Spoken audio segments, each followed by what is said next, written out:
Hey, guys, happy hump day. Oh my goodness. What a difference a day makes, right? So, uh, tonight we're going to be talking about the fact that, and this just hit me the other day. AJ said this is her theme for the month, but we are actually Black history. Black history is happening right now. The things we do, the things we create, the legacies we leave behind, the books we write, the movements we launch. This is Yes. Black history. Hmm. This is Black history. This is what's going to be talked about in the next 50 years, the next 100 years. And the question is, will we take advantage of the opportunity to make history? Uh, will we take advantage of the timing, the technology, the knowledge that's accessible to us that wasn't accessible to us before? The shifts in the finances, things like Bitcoin and the ability to invest in real estate, Airbnbs, Turos, Hmm. uh, things that didn't exist 10 years ago. Yes. Will we take this chance to not just build generational wealth, but create something different and possibly even change the world? And that's a big question because right now, Black history is happening as we speak, and we are it. And I know that's heavy, but it's true. Hmm. Hey Diane, hey D Morris, hey AJ, what do you think? I know you're on the same path.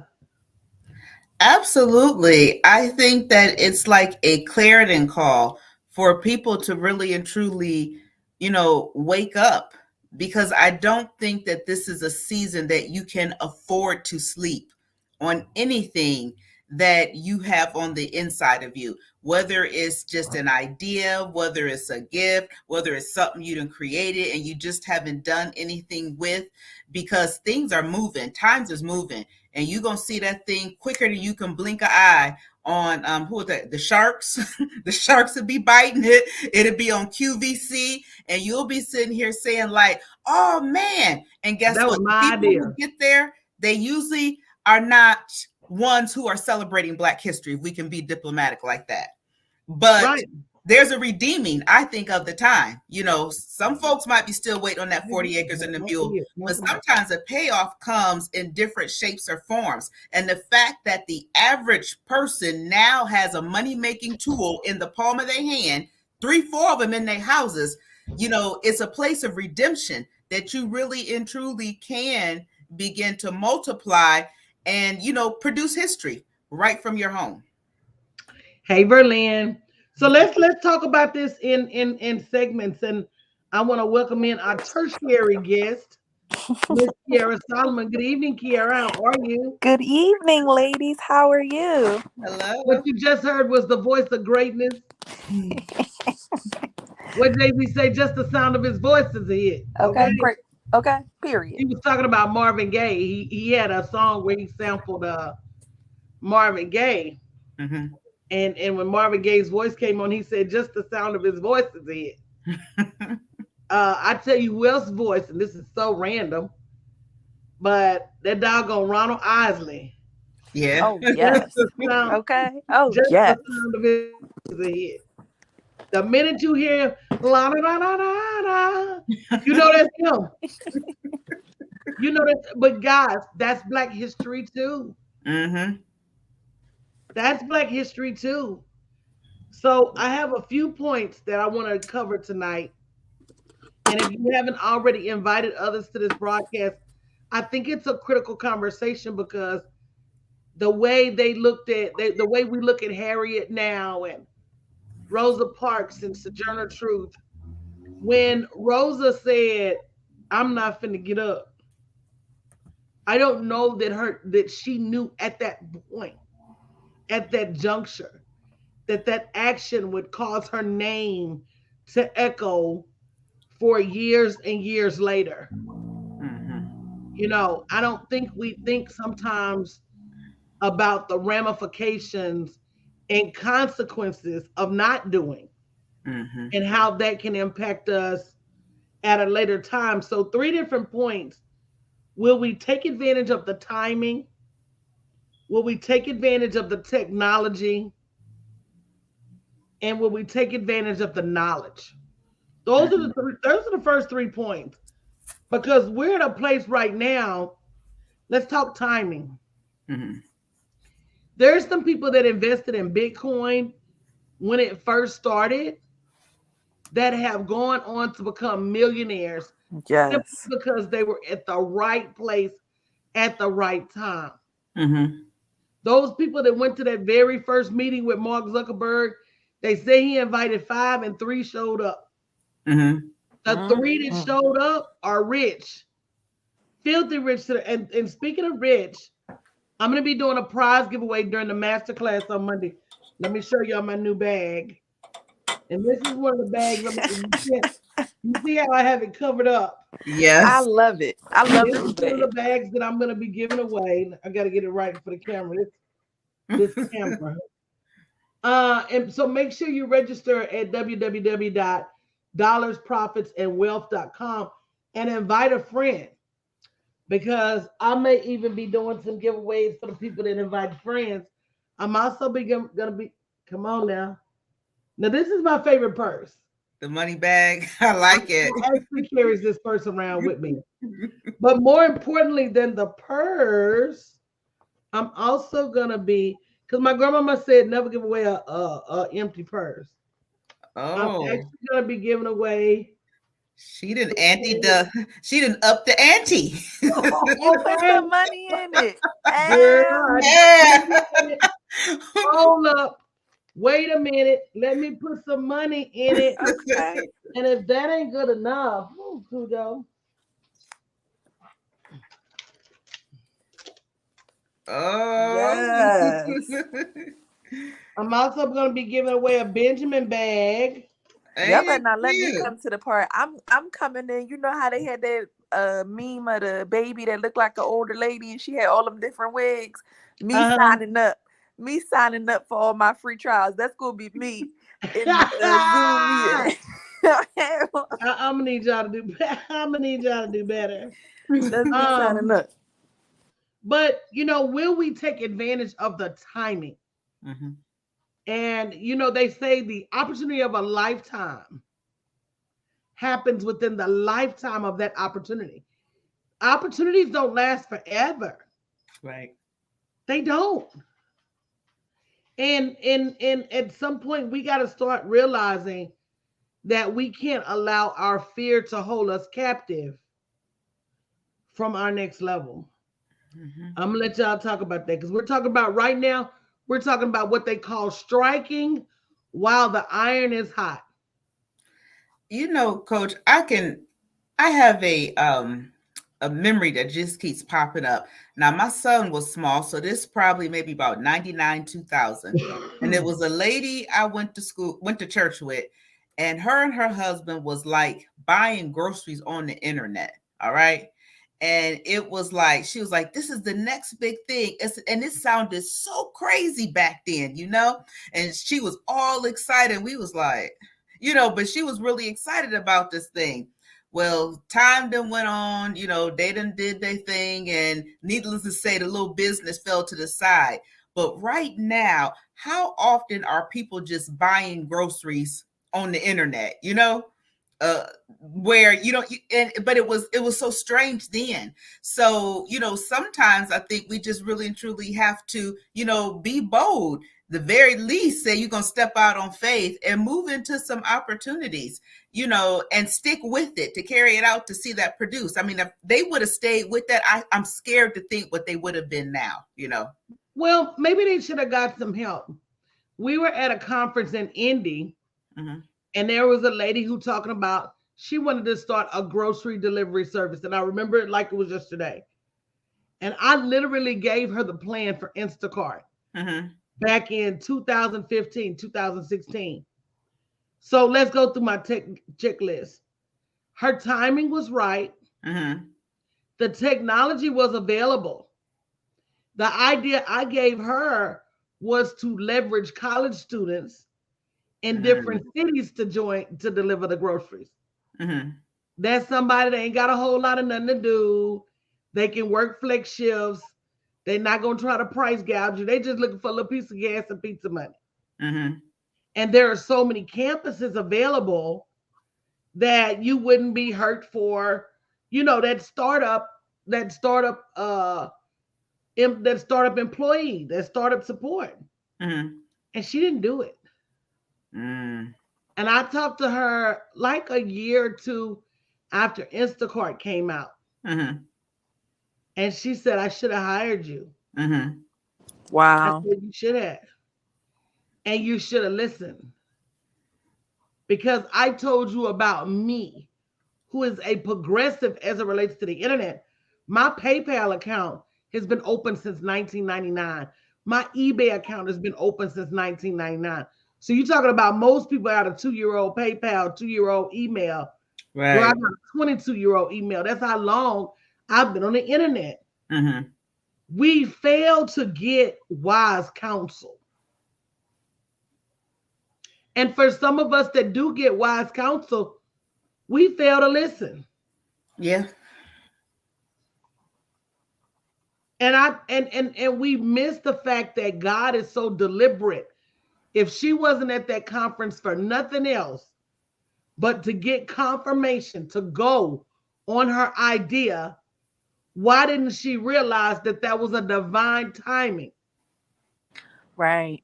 She probably talked herself out of it. It's like sometimes things can seem so big, that I don't know, it appears to be unattainable. So therefore, a person does not try to obtain it because it's just so big. Like, do you meet people and they're like saying, like, it just seems so big?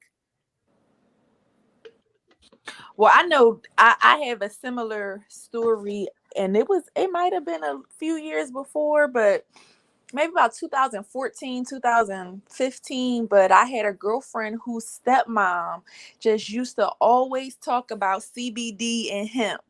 And she used to send these group messages like, this is the next big thing. Y'all need to get on this. Da da da da. And it was so bad. My friend and I, like, she would share with me the messages. They was teasing her inside the group chat, their family group chat, and we was sitting back laughing at her, reading the messages. And I don't know where that lady at now, but I venture to say she got a little bit of stock in cannabis and then hemp. And so that just goes to say that sometimes when people don't see your vision, when you are progressive, and this is something I really had to learn and I'm still learning, is that when you are innovative, when you're ahead of your time, you're going to get a lot of people that's laughing at you, that's asking you, why you doing that? Why you spending that money with that lady? Why you over there doing this? Why Girl, you tell over them there that story, doing that? Kiara. And you have to get so committed to the vision that you have that you don't allow yourself to be deterred by people who were telling you, girl, you sound crazy. Cause that's what we used to say. I remember it like, yo, I think your stepmom might really be crazy, yo. Like she might really have something wrong with her. I think about that often, because if I would have just for 1 second opened myself up she was in California. I know California was one of the first states to legalize recreational marijuana, and they're cannabis. Billions of dollars off of what they used to send us to jail for. Okay. And she back then was sending message, regularly, like, will y'all invest with me, please? This is something we need to get in on. She felt so passionately about it. That brings the question that I always ask people. What's the idea that you had that you wished you would have done years and years ago, that now you see on the Home Shopping Network, now you see on the news, now you see all over the internet, and you say to yourself, if I would have just that was my idea on me. And the thing is, it seems like you don't really meet people who just don't have nothing in their well that they have said, I don't have nothing, no kind of idea, no vision, or that they never have. At some point, somebody always gonna say, you know what, I saw this and I slept on it. And either it propels them to action, or they just, sometimes fall into that dreamer state and, they hanging out with Dr. King and I have a dream. But yeah. And guys, if you haven't already registered for the masterclass that is happening Monday, if you haven't, and if you've invited a friend, go ahead and say me in the chat. I want y'all texting people. I want you in your groups, because this is our opportunity to be part of a movement that not only helps us to build generational wealth, but it also helps us be a part of history. Make sure you go to www.dollarsprofitsandwealth.com. Have y'all started to get postcards or envelopes in the mail yet? I just checked it today. Just some bills. Ha! Did you put them back in the mailbox? Because that's what I used to do. I said the next person that that's what I like to do. Put them back in the mail. I hate mail. I do too. I have post-traumatic stress disorder. I have I'm going to cure it next month. I'm going to start. Me and my Mr. Everything Dino is going to set up a system, and we're going to start tackling my mail immediately. And I have post-traumatic stress disorder for back when I couldn't afford to always pay the bills. So, girl, I would peek in the envelope and see what was in there, girl, and put it back in the box. But that's another story for another day. But that timing, guys, is a real thing right now. And I don't think people realize just how much access they have. And I said that to say, one of the things that I'm working on, and over the years, I've worked to master the strategy of making money. Mm-hmm. And when I set out on this journey, I wanted to have clear-cut strategies that people could follow and increase their revenue. And I know they work. Now I want to step back and I want to get into the transformational spiritual abundance mindset field. Because there are certain things that if we don't change our thinking, our upper limit in terms of what we can have in kingdom abundance won't shift. Mm-hmm. We can have as much as we believe we can have. God has already said we have dominion. He will give us our heart's desire. So there's something in us that keeps us from reaching and stretching and holding our hands out and believing and following the Father and really writing that check on the first Holy Spirit savings and loan that says we can have anything. Mm-hmm. And I really want to go to that space. And I said that to say, in my study is, because I'm taking another certification right now, it talks about how awful our inner critic is and how bad our self-talk is. Mm-hmm. And how our self-talk is what convinces us not to do. We blame it on the world and we blame it on haters, but it's really not what other people think of us. Mm-hmm. It's really what we think other people think of us. That sounds about right. Do you know how it is, like when you first get the little idea or the big idea and you like all excited and you can do it and whatever, but man, let a few hours come around and you don't kind of do nothing with it. All that inner critic just starts having all these conversations, and then the what ifs and the doubts come. And, it can be as soon as 24 hours, you are a complete 360 or complete 180 in relation to when the idea first came, and it's because of how it's like you talk yourself out of it. It's very well possible to do that. And we're talking ourselves out of it because when we don't have positive self-talk to do something that is opposed to our core beliefs, because your core beliefs are what you believe, not right or wrong. So if I believe nobody's going to buy my stuff, Okay. And then I go out here and say, well, I'm finna go sell this stuff. I'm live. So, my baby. Okay, I just want to let you know. If I say I'm gonna go out here and sell this stuff, and I don't believe nobody's gonna buy this stuff, I become so stressed that I start talking myself out of selling the stuff. Because I don't want to put myself through that pain. That's that fight or flight. And people don't realize that nothing is stopping them but them.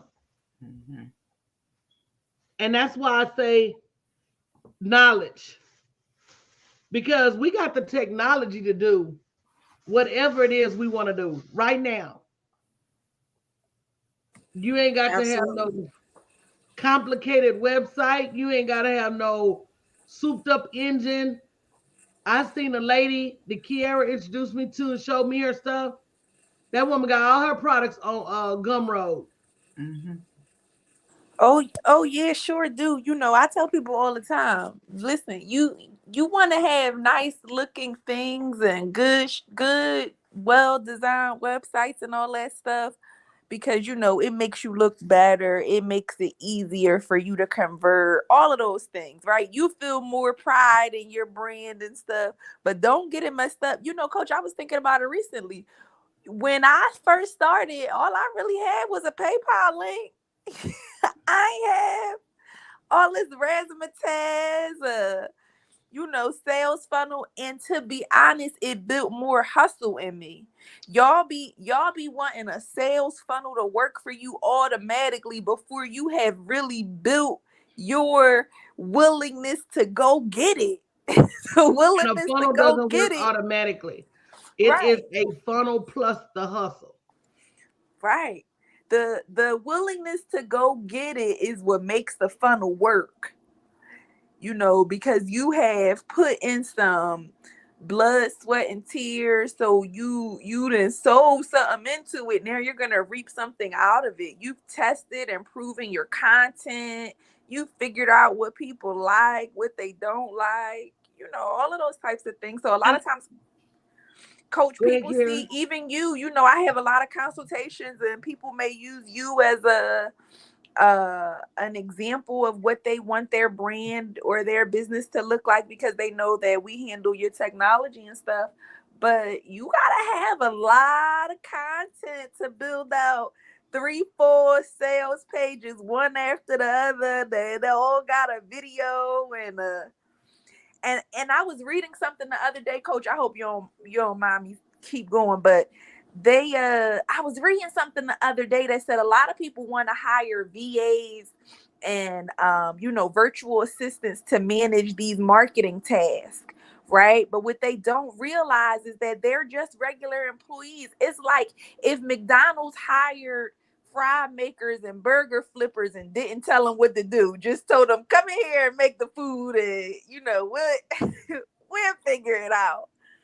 There has to be somebody that's managing and directing it. There has to be some strategy and focus You gotta have a behind vision it. for your marketing. And until you run it yourself and do it yourself, you won't have that vision to pass along to them. You won't. You gotta have a blueprint before you could just. People think technology is a magic bullet, and it's not. If technology is the car, your marketing is the engine. Because technology ain't gonna run without you taking some action. But you know, I'm serious about Black history and the fact that we got to do better, man.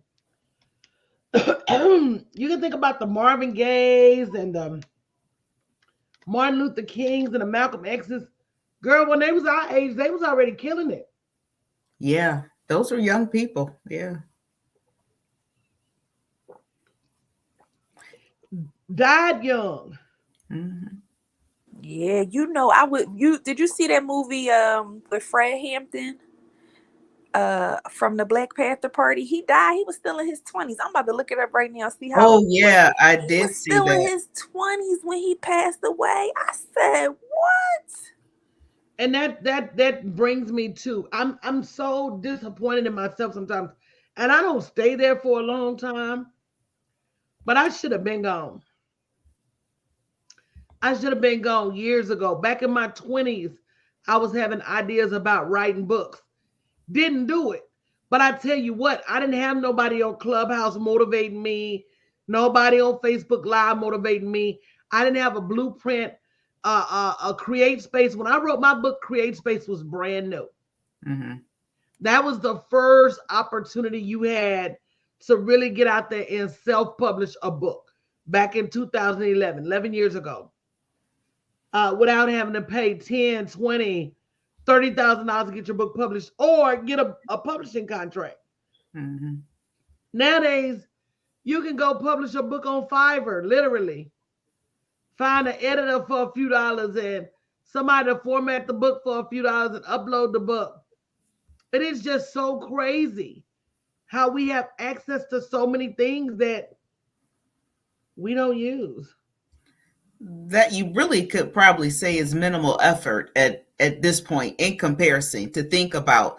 Like I remember first having this idea about a book, and then them talking about manuscripts and how to format one, and it's like now you can just click Google and you can find out substantial information. Nobody's in the library with these big old books trying to look stuff up and figure out how it goes, or checking AJ, out and certain templates books. and software packages where you can just dump words in. They Mm-hmm. got software that will transcribe your speeches for you and turn it into a book. There's so much tech. We're living in a no excuse era. It ain't no excuse Mm-hmm. for That's us not to absolutely have. That's absolutely correct. I remember when I was younger as well, and I found out some information that, could move me ahead, and I didn't do it as well. And I go back and I look and I see certain things, and it's kind of like, seeing a stock that was down, and then now 10 years later, the stock is really big, like an Amazon or something before. It became really big, and you like, man, why didn't I just go ahead and at least put $1 in that stock, right? And so I definitely understand what you're saying, and it goes back to that saying also: if you think you can, you're right. If you think you can't, you're right. Either way, you're right. Whether you think you can or you think you can't, but it's better to think you can than it is to think you can't, because thinking that you can will move you further along. So I definitely understand that. I agree. And that's the one thing that I'm learning is it's not just as simple as thinking you can. Because every thought is rooted in an experience. Mm-hmm. And if you don't go in and dig that thought up by the roots and replant it in a different space, you're going to continue to think you can't. That's why everybody under the sound of my voice is not a multimillionaire, including me. Mm-hmm. Because every time I go to move the needle, what am I telling myself about my worthiness, my intelligence, my capacity? Is this a good idea? And I'm in the season now where I'm just committed that if God brought me to it, He's going to bring me through it. I'm going to remain prayerful. I'm going to stay close to the source. And I'm just going to keep moving my feet no matter what I say, no matter what the world says, and no matter what it looks like. I've been talking about building this 8-figure brand since this time last year. Mm-hmm. Had the strategy, the ideas, and let me tell you what happens. And I'm going to tell y'all, you're not by yourself. I'll have the idea and it's crystal clear. Mm-hmm. And then something will happen and I'll say, well, is this really a good idea? And then I'll say, well, maybe now is not the right time. Yeah, this may just be too much work. Mm-hmm. I'm not sure if it's going to work. And then I start getting distracted and sabotaging myself. I'm gonna need you to think about it. How many times are you on the precipice of something great and you end up sabotaging yourself? Because when you have those preconceived notions, you can't help but create self-fulfilling prophecies. When you say, I know this relationship ain't gonna work, you're gonna do everything you can for that relationship not to work, so that you can just go back and tell yourself, girl, I told you that relationship wasn't gonna work. Right. And that goes into all areas, of your life. It is something I'm having a hard time doing. And it's really just because, like, I don't feel that I'm good at doing it that way. All right. I got this way over here and this way works. But in this season, that old way is not working. And I really need to develop this way over here. But so I'm having this conversation, and literally the Lord was like, if you keep saying you're not good at this way, do you think you will ever succeed? And I thought about it, and I was like, you know what? It will be impossible for me to succeed as long as I play that song that says I'm not good at it like this, And so in order for me to succeed, my mind had to change, and so I got as far as say, you know what? I'm willing to learn another way. To try to combat that thought. And that's why the Bible says, speak those things that are not. Mm-hmm. Because as long as you're putting your mouth on yourself, you're not gonna make it. But we are. We are the future. We have the timing. We have the technology. We have the knowledge. The question, I'm gonna just wrap up on this. And I'm gonna allow you guys to say something to close us out, is will we use what we have access to?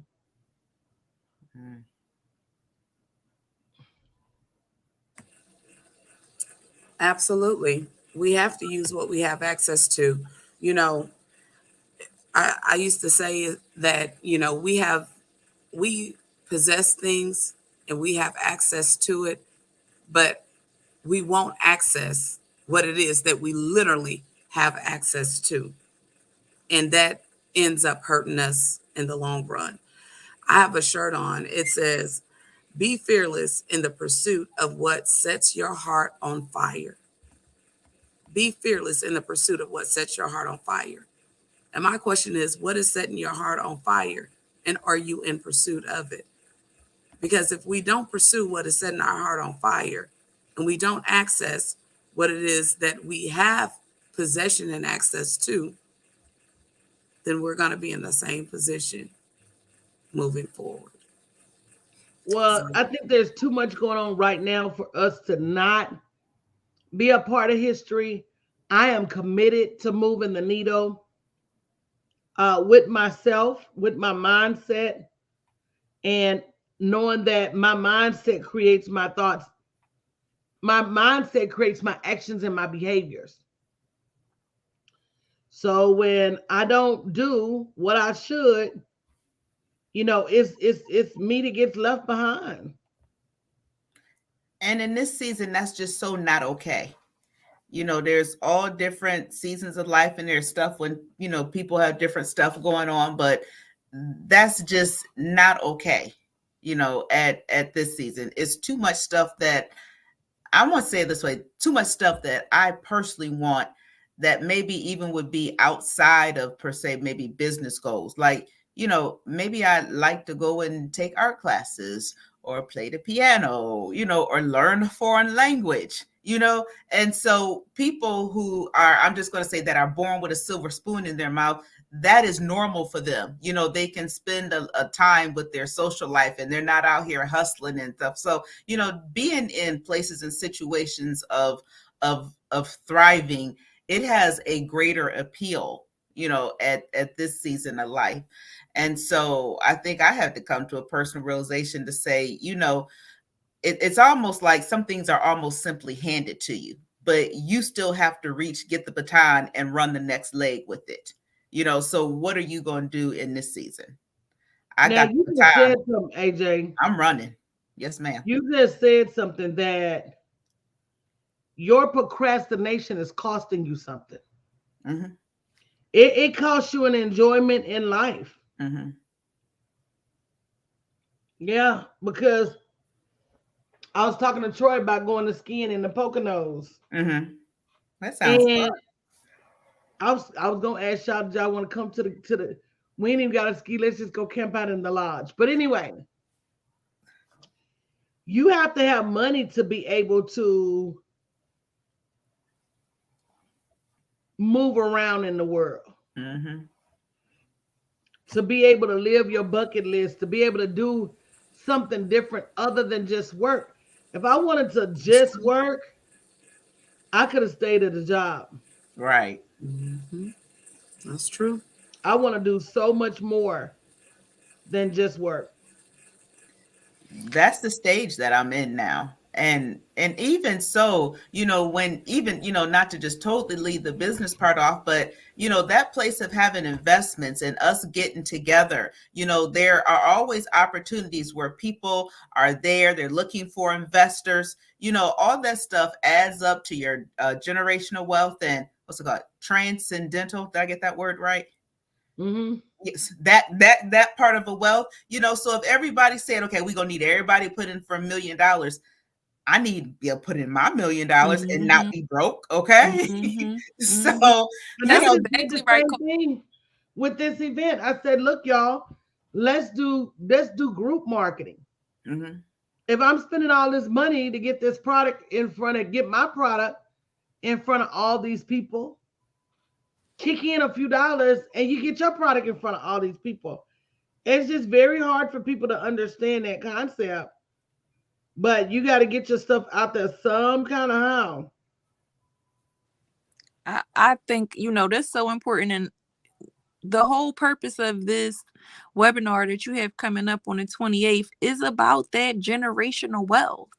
That we are the people. Ain't no other people, y'all. We the people. We the ones that have to be able to make the changes in our communities, to solve some of these issues for our families, for ourselves, but also for the people that's coming after us.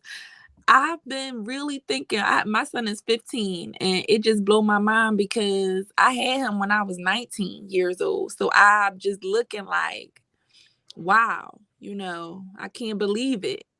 And I be thinking, like, if my baby, not that I want him to have a child young, but if he does, I want to be able to provide for my grandchildren. I want my grandchildren to not be born into struggle, to not be born into poverty, violence, for us, like you said, to not be able to move around. Can I move them to a nice neighborhood and can I afford, because let me tell y'all something, white people send their grandchildren to college, into very good schools. They gift their children $30,000 for tuition, $50,000 to buy a house. Yeah. We don't do that type of stuff. That's the number one thing that keeps us from purchasing real estate. A lot of times, if you ever talk to a real estate agent, they might ask you, like, where are you gonna get your money from for your closing costs? Is somebody in your family able to gift you some money? You got somebody that can gift you 30,000 real fast. And that you're absolutely right. We end up behind the game, even when it comes to businesses. That's why this masterclass is so important. The startup capital we need to grow our businesses is locked up in a lack of knowledge. Mm-hmm. Mm-hmm. And we don't have anybody to just give us money to start a business, or even that's really giving us the game, coach. And that's why coming to these types of classes is so important, because a lot of times what people don't realize is it be one piece of information that can change your whole life. It be one thing somebody said and it finally all click for you. Mm-hmm. Information changes situations. And when we get around people who, because see, I know for me, the thing that held me back so long, coach, was that I didn't know, but also that I wasn't around people who were sharing knowledge. freely. Like I was around people who had money, but they weren't Black people that was telling you like, this how you go get you some money. This is what you need to do. And so we have to get into those rooms. If you don't come from wealth, if you don't have the money to invest right now in your business or to do the things that you want to do, what are you going to do to change that in 2022? Because if y'all can't tell time running out, whoo, child, time. I feel like an old lady.